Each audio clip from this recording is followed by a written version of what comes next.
Welcome to Anyhoop Pod with your boy JC, and we back and we talking about the NBA.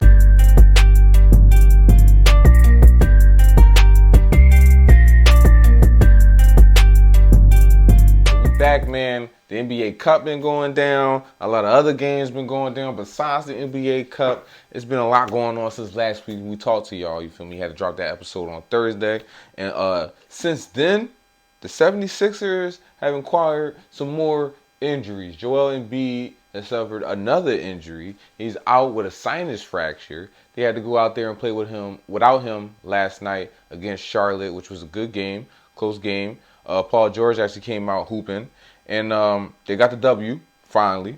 Finally we getting some dubs out here. It was a good one.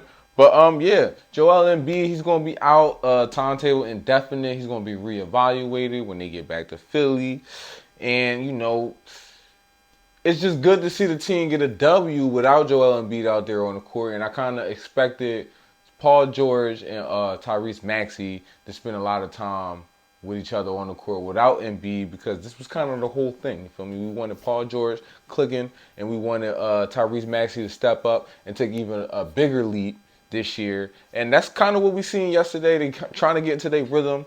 Paul George didn't play with the knee brace yesterday, and he was saying that it was just a mental thing with him having the knee brace on, which is weird. People, if you're playing without a knee brace and then you got a knee brace on and you hitting certain moves, you just probably thinking about the knee brace the whole time. Like, I probably would have did this much more smoother without the knee brace and this, that, and the third. You feel what I'm saying? So him playing without the knee brace seems to be working. You know what I mean? Seems to put a little pep in his step. What he had last night? He ended up last night with, why are you not giving me the regular smuggler?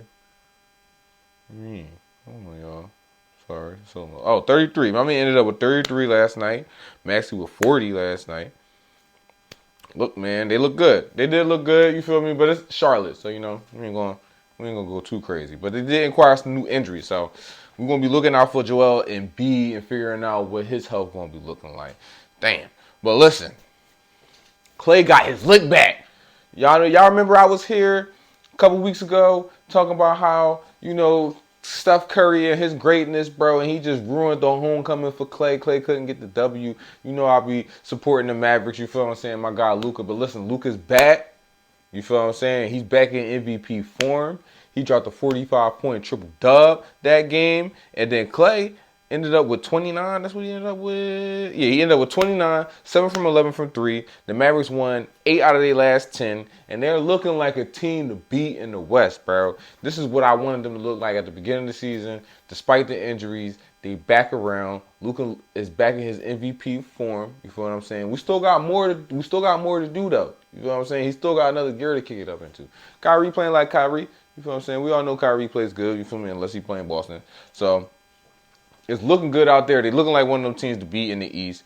They did take a L to OKC last week. That was a little, you feel what I'm saying? And it's like a new rivalry they got going over there between the Mavericks and OKC. OKC has one of the best defenses in the league this year. They had Lou Dort playing defense on Luka, and you feel what I'm saying? He made it real uncomfortable up there. He didn't just let him do what he wanted to do. You feel what I'm saying? He couldn't just pull off any move he just wanted to pull off up there. He couldn't shoot any shot he just wanted to shoot. You know what I'm saying?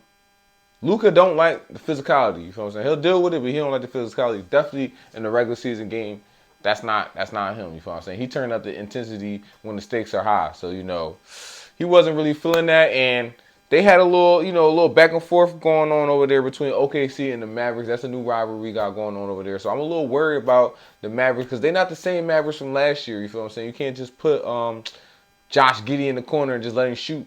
You feel me? They don't got one of those no more. They got Alex Caruso over there who can shoot. Isaiah Hartenstein is a good big. You feel what I'm saying? And the same thing he was doing in New York, he over there doing in OKC. They got a nice little thing going on over there. And we'll talk about them a little later. Same thing. Because since last time that we talked, the NBA Cup, we in the NBA Cup Finals tonight. Tonight is the NBA Cup Finals. And all weekend, we had NBA Cup action going on. So last time we talked, we had the Hawks versus the Knicks. You feel what I'm saying? Trae Young came in there and did his thing, and he played the villain once again in Madison Square Garden, which leads me to before we jump all the way in there, leads me to the next segment that we got going on here. And this is a new segment, underrated and overlooked. You feel what I'm saying? We want to shout out players that's underrated, overlooked. Maybe somebody you don't hear about on ESPN all the time, or somebody that's not online all the time, making videos about all the time. People you probably know, people you probably know.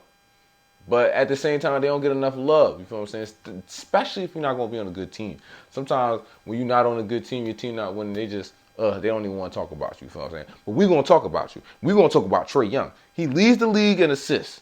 He's fourth in passes per game. He's first in points from assists. You feel what I'm saying? He's first in potential assists per game. You feel what I'm saying? Like them hockey assists and stuff like that, generating points and stuff like that. He first in that. You feel me? 7th seed. 1 win away from the 5th seed. You feel what I'm saying? He led the Hawks to some big wins. He dropped 20 and 22 against Cleveland, the number 1 team in the East. You know how I feel about Cleveland. You feel what I'm saying? He went in there, did his thing against Cleveland. He let him beat the Bucks, and he let him beat the Knicks in Madison Square Garden. You feel what I'm saying? He had rolling the dice. And that was a close game, but he did what he had to do to win the game. You feel what I'm saying? Dishing off assists and really getting the team going in the offensive end. And they got a new defensive end, new defensive scheme with Kelvin Johnson and Dyson Daniels over there, and they just flying all around, real tight on their rotations, and even if you catch 2 on the ball, you feel what I'm saying, they can scramble and recover real well. You feel what I'm saying? So the Hawks are doing real well. I wanted to give Trae Young some love. Underappreciated and overlooked. That's a new segment right there. But back to the cup, you feel what I'm saying? Like we said, the Knicks beat the Hawks, but also we had the Rockets and the Warriors. Jalen Green and the Rockets advanced past the Warriors to go ahead and go into the semifinals. You feel what I'm saying? We had a little controversy on the call. You feel what I'm saying? There was like 20-something seconds left in the 4th quarter. It was a scramble. Everybody flying around, and they called a foul, I think, on Draymond Green. And me personally, bro, you don't call no fouls at the end of the game like that. You feel what I'm saying? Unless it's egregious. Unless somebody went over there and smacked the shit out you. You feel what I'm saying? Something egregious, like an egregious foul. Come on, man. You don't call fouls at the end of the game like that. You just let them play, bro. They was scrambling. You feel what I'm saying? There's a loose ball. Scramble. Come on, bro. Let it rock. This is going to decide the game. You know this is going to decide the game. And you went ahead and decided the game with the whistle. That's corny. Let the players play. I don't like that. And we had a lot of weird calls and a lot of weird stuff going on in the NBA this season. We only a quarter way through. Tighten up. Come on. Get your shit together. Tighten up. After that, we had the Bucks versus the Hawks. And Giannis and company advanced past the Hawks behind Giannis 32 points. He had like 20 boards. That man, listen, he's at an MVP level. And guess what? Darvin Ham is undefeated in the NBA Cup, bro. I don't know, bro. I don't know what it is about the Cup and Darvin Ham, but he don't play when it comes to the Cup. You feel what I'm saying? He getting all the W's. He trying to get something out there before y'all fire him. You feel what I'm saying? Because he might be fired if this don't go well. If this Bucks thing don't go well. But listen, Giannis is playing at an MVP level, and he's probably my MVP this year. I know Jokic is going crazy over there, and despite all the other years, Jokic winning MVP. I actually think this year he's like one of those clear MVPs. You feel what I'm saying? Like it was debate. You feel me? Everybody in B and so and so. Debates and all this, that, and the third. But I think he really is playing at a really high level, and he's playing better than he's played in previous years, and that's saying something because he's been one of the best players in the league for the last 5-6 years. You feel what I'm saying? Top 3 at least. So I think he's playing some of his best basketball. He has to play some of his best basketball because they don't have the same type of team that they had over the last previous years. But despite that, I think Giannis is playing even better, and he has to play good because, they had a terrible start to the season, and he got Doc Rivers as his coach, and he like, you know what? I'm going to win despite all that. You feel what I'm saying? So, Giannis to me is MVP right now. Right now, he's MVP. I don't know what to say, bro. Giannis is going crazy over there. Pull up Giannis stats real quick.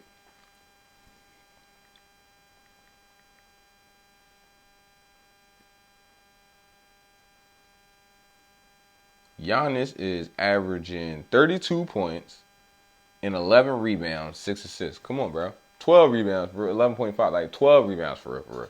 So Giannis is doing his thing, bro. He's making an MVP case. He got the Bucks up in like 3rd, I think, now in the Eastern Conference, and he's making his case. They back to where they're supposed to be. He's playing well with Dame. You feel what I'm saying? He had this He had this crazy drive. He's going there. He's driving baseline. He got trapped with a double team and trapped him. He no look behind the back, dying to Dame Lillard, hitting with the three.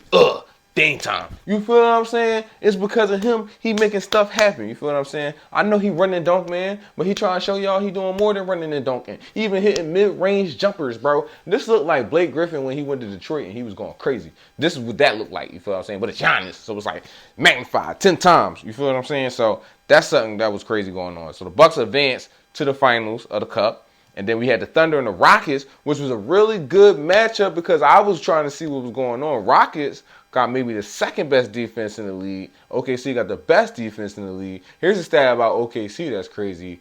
They turn you over more than they turn the ball over themselves. They'll get more steals than turnovers in the whole game. You feel what I'm saying? Like, that's crazy. That's never been done. I don't think that's never been done. And if they finish the season like that, they'll be the first team in NBA history to do something like that. Paired up against the Rockets, who are real tough and gritty, and they are number 4 in the Western Conference right now, and they've built their whole thing. Their whole season has been built off of defense. Tyron Easton and those guys back there, they've really been playing solid defense with Jalen Green leading them in the offensive end. So that's how they end up being 3rd in the Western Conference behind OKC and Memphis Grizzlies. So I was looking at this matchup like, what's going to happen? Are the Rockets for real? Can they really do something? And listen, they played a solid game. They lost, but they played a solid game. You feel what I'm saying? They played a real good, solid game. And it wasn't a blowout. It wasn't nothing crazy. It's just, look, SGA. He just dropped 32. A lot of people saying he MVP. What's y'all already heard who my MVP is, but what's y'all thoughts? Do you think SGA is an MVP this year? Listen, he got a case, just like he got a case last year and the last 2 years. So, listen, OKC brought that out. You feel what I'm saying? And now we got the finals between OKC and the Bucks. Giannis versus SGA. Who gonna win? I actually got the Bucks winning this. They're gonna win the cup, which is not good. If history repeats itself like Darvin Ham winning the cup, how he won the cup, and then they just went downhill after that. I hope that doesn't happen, but that looks like it can happen to the Bucks. You feel what I'm saying? Because personally, to me, the success of the Bucks has just been built off of Giannis playing extremely well and everybody just tagging along. I don't feel as though they ever really fixed the offense and the fact that they don't really have too many plays and they don't really do a 2-man game between Giannis and Dame. They've been getting it. Listen, they've been getting it. I don't want to say, they just been ignoring it. They've been getting better. Giannis been setting more solid screens. But all in all, they haven't really changed their offense at all. And if you ask anybody else, the professionals, those professional players and all that, they all got podcasts. Y'all can check them out like how I'll be checking them out. Everybody kind of saying the same thing. They ain't really changed their offense too much. So that might be a problem. Y'all know me, bro. I'm tired of going in every week about Doc. I'm just letting y'all know, bro. We had Doc over here in Philly, bro, for years, and Doc ain't do nothing. You feel what I'm saying? He ain't adjust nothing. He didn't do nothing different. He just looked at everybody struggling, and he told y'all he was going to take it serious. So, ever since he said he's going to take coaching serious, they ain't lose. So, there's that. And you got the Bucks versus the Thunder. So, I do think that the Bucks will win this cup, you feel what I'm saying? But I also think that's going to be a premonition, you feel what I'm saying? Or like what they call it, foreshadowing for what's to come. If anything was like how he was on the Lakers, Darvin Ham and them, and after they won that cup, bro, their season went downhill, you feel what I'm saying? Then they had to play the Nuggets in the first round. I swear, it was crazy, you feel what I'm saying? I hope that don't happen to the Bucks, but listen, it might happen. Other than that, bro, that's about it. That's all we got going on right here. You see me, I was flying solo, but that's about it, man. And thanks for kicking it with me. As always, follow us on all platforms at Anyhoop Pod 215. Don't forget to like, share, subscribe, hate, comment. You feel what I'm saying? Other than that, enjoy the rest of your night.